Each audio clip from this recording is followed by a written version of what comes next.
and welcome to the 10 o'clock news. Today is a special report on This Week in History.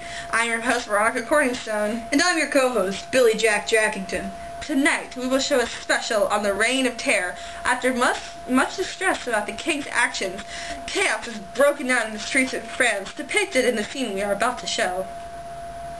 A new part of the revolution called the Reign of Terror has been started by Robespierre. A new killing machine called the guillotine has been used as a punishment to kill anyone against the new revolution. Queen Marie Antoinette has been the first victim after the beheading of her husband, King Louis XVI. People have gathered around to watch the decapitation of enemies of the revolution.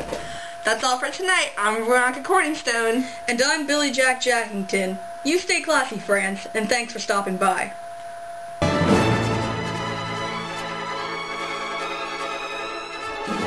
Hello and welcome to the 10 o'clock news.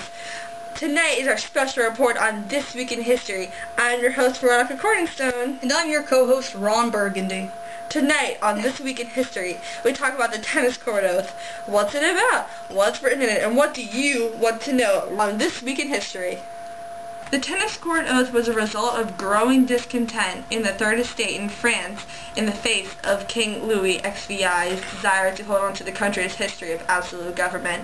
The members of the Third Estate are coming together for a meeting to discuss the reforms proposed by Nectar, the Prime Minister.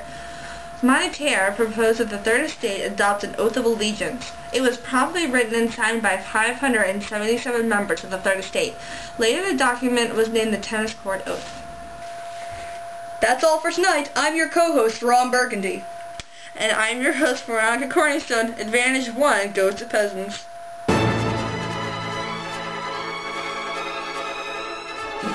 Hello, and welcome to the 10 o'clock news. Tonight is our special report on This Week in History. I'm your host, Veronica Corningstone. And I'm your co-host, Charles Bocelli.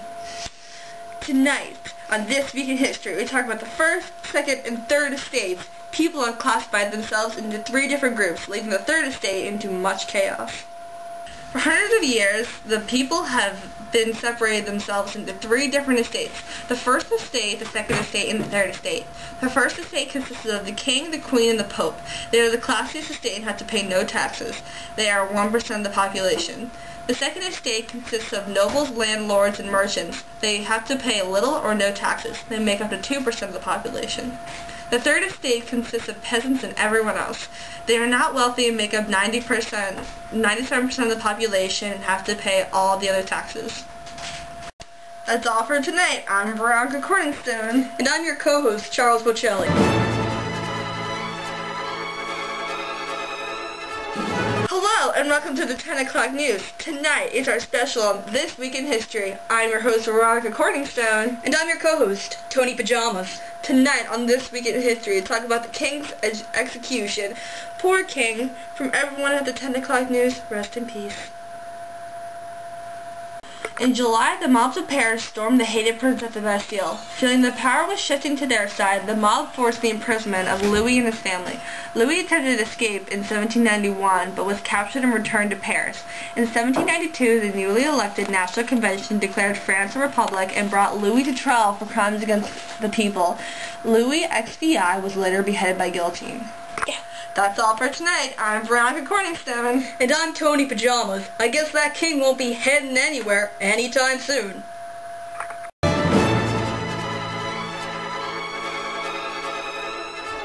Hello, and welcome to the 10 o'clock news. Tonight is our special on This Week in History. I'm your host, Veronica Corningstone. And I'm your co-host, Frankie Potatoes.